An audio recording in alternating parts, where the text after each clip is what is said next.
Assalamualaikum warahmatullahi wabarakatuh. Nama saya Muhammad Rizal Umar. Saya dari kelas Hukum Ekonomi Syariah 1A. Saya akan merangkum materi-materi yang pernah saya dapat dalam mata kuliah Ilmu Sosial Budaya Dasar. Ada 3 materi. Yang pertama, individu, keluarga, masyarakat, dan interaksi sosial. Materi yang kedua, remaja dan pemuda dalam permasalahan generasi sosial.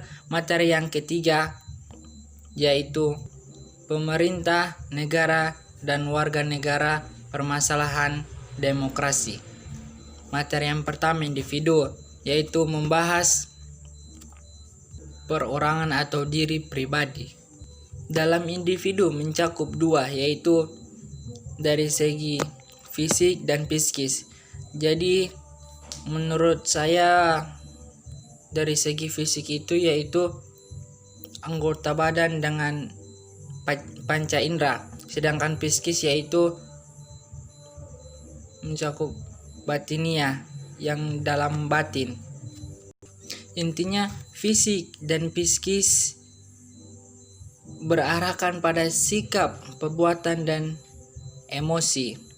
Sebelum itu terdapat menjadi 3. Yang pertama, pendekatan naluriah, pendekatan dari segi fisik, dan pendekatan dari segi psikis. Dari segi fisik yaitu faktor penunjang kehidupan manusia itu mencakup 3. Yang pertama, sandang, pangan, papan, yang membuat interaksi dalam lingkungan yang menimbulkan hasil budaya serta pengaruh lingkungan hidup. Dari segi psikis yaitu mencakup refleks, sedangkan tingkah laku fisik dan perbuatan individu berpengaruh pada fungsi psikis. Yang ketiga, pengaruh lingkungan terhadap individu. Penyesuaian diri individu lebih ke kreatif atau gerakan refleks atau meniru sebagai hasil dari latihan. Yang kedua, keluarga. Keluarga ini yaitu kelompok individu yang lebih mementingkan adalah keluarga, karena keluarga bisa dibentuk. Menurut William J. Gotts ada 3 dari patrilokal, yaitu jika seorang wanita pindah ke keluarga suami. Matrilokal yaitu jika yang laki-laki masuk ke keluarga sang istri. Yang ketiga, neolokal, yaitu jika mereka pindah ke tempat tersendiri. Setelah itu, masyarakat. Masyarakat yaitu makhluk yang selalu hidup bersama-sama dan berbeda di antara manusia lainnya atau bersosialisasi. Bentuk-bentuk masyarakat dari segi pengkelompokannya ada 2, yaitu masyarakat pengayuban dan masyarakat petambayan. Terus tingkat masyarakat atau ditinjau dari perubahan yang terjadi ada 2. Yang pertama, masyarakat tradisional dan masyarakat modern. Terus saya lanjut materi yang kedua, yaitu remaja dan pemuda dalam permasalahan generasi sosial. Yang pertama, pemuda dan identitas, pembinaan dan pengembangan generasi muda. Pola dasar pembinaan dan pengembangan generasi muda disusun berlandaskan: yang pertama, landasan idil atau Pancasila; yang kedua, landasan konstitusional; yang ketiga, landasan strategi; yang keempat, landasan historis; yang kelima, landasan normatif.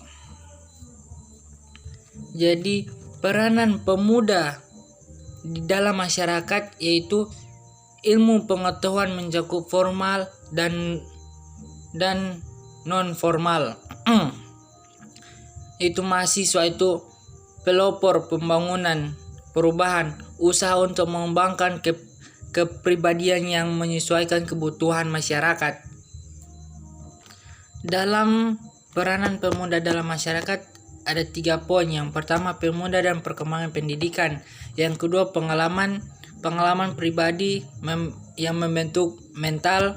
Yang ketiga, pengaruh perubahan sosial ekonomi serta penyesuaian diri terhadap lingkungan.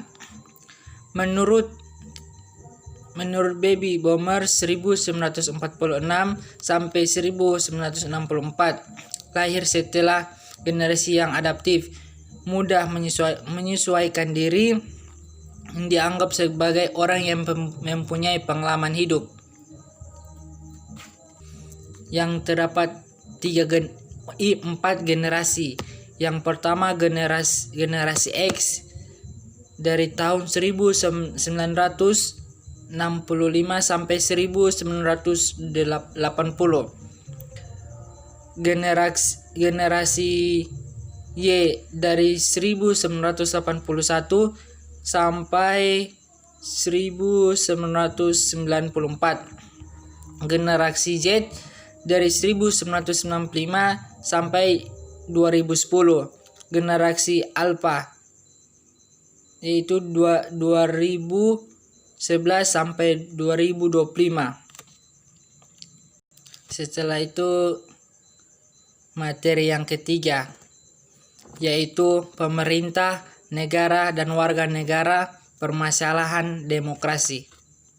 Yang pertama, pemerintah. Negara memiliki kekuasaan dengan dasar dan tujuan tertentu. Bagaimana melaksanakan, oleh siapa, untuk apa kekuasaan itu, dan dibatasi oleh norma apa. Dan adapun syarat berdirinya negara terbagi menjadi 3. Yang pertama, memiliki wilayah tertentu. Yang kedua, rakyat. Dan yang ketiga, pemerintah. Jadi warga negara atau rakyat yang menetap di suatu wilayah tertentu dalam suatu negara. Setiap warga negara adalah penduduk yang di dalam pasal 29 ayat 2, yaitu negara menjamin kemerdekaan tiap-tiap penduduk untuk memeluk agamanya masing-masing dan untuk beribadah menurut agama dan kepercayaan itu. Penduduk tidak selalu warga negara. Pasal 27 ayat 2, yaitu warga negara berhak atas pekerjaan dan penghidupan yang layak bagi kemanusiaan. Undang-Undang 1945 memberikan perlindungan kepada penduduk negara Republik Indonesia tanpa melihat apakah dia warga negara atau orang asing. Dalam menentukan warga negara terdapat 2 asas. Yang pertama, asas ius soli dan asas sanguinis. Asas ius soli adalah asas daerah kelahiran, yaitu kewarganegaraan seseorang yang ditentukan oleh tempat kelahirannya. Contohnya, seorang adalah warga negara B karena dilahirkan di negara B tersebut. Dan asas sanguinis yaitu asas keturunan, yaitu kewarganegaraan seseorang ditentukan oleh keturunan dari orang yang bersangkutan. Contohnya, warga negara A karena orang tuanya adalah warga negara A. Adapun negara-negara yang berasas sanguinis dan asas ius soli. Asas sanguinis yaitu Eropa kontinental, dan asas ius soli yaitu Amerika Serikat, Australia, dan Kanada. Jadi dalam pasal 5 ayat 1 disebutkan bahwa kewarganegaraan Republik Indonesia diatur oleh Undang-Undang 62 tahun 1958 tentang kewarganegaraan Republik Indonesia. Menurut undang-undang tersebut, di dalam pasal 1 ditentukan bahwa warga negara Republik Indonesia ialah orang-orang yang berdasarkan perundang-undangan dan atau perjanjian-perjanjian yang berlaku sejak proklamasi 17 Agustus 1945. Yang kedua, orang yang pada waktu lahirnya mempunyai hubungan hukum warga negara dengan ayahnya. Jadi seorang warga negara Republik Indonesia dengan pengertian bahwa kewarganegaraan Republik Indonesia tersebut dimulai sejak adanya hubungan hukum kekeluargaan, yang dimaksud bahwa hubungan hukum kekeluargaan ini diadakan sebelum orang itu berumur 18 tahun. Yang ketiga, anak yang lahir dalam 300 hari setelah ayahnya meninggal dunia, apabila ayah itu pada waktu itu meninggal dunia adalah warga negara Indonesia. Yang keempat, orang yang pada waktu lahirnya ibunya adalah warga negara Republik Indonesia. Yang kelima, orang yang pada waktu lahirnya ibunya adalah warga negara wilayah jika ayahnya tidak mempunyai kewarganegaraan atau selama tidak diketahui kedua orang tuanya. Yang keenam, orang yang lahir di dalam wilayah Republik Indonesia selama kedua orang tua itu tidak diketahui. Yang ketujuh, seorang anak yang ditemukan di wilayah Republik Indonesia selama tidak diketahui orang tuanya. Yang kedelapan, orang yang lahir di dalam wilayah Republik Indonesia jika kedua orang tuanya tidak mempunyai kewarganegaraan atau selama kewarganegaraan orang tuanya tidak diketahui. Yang kesembilan, orang yang lahir di wilayah Republik Indonesia yang pada waktu lahirnya tidak mendapat kewarganegaraan ayah atau ibunya, dan selama ia tidak mendapat kewarganegaraan ayah atau ibunya itu. Yang ke-10, orang yang memperoleh kewarganegaraan Republik Indonesia menurut aturan undang-undang itu. Demikian dari saya. Apabila ada salah-salah kata, saya mohon maaf karena saya masih tahap pembelajaran. Wabillahi taufiq wal hidayah. Wassalamualaikum warahmatullahi wabarakatuh.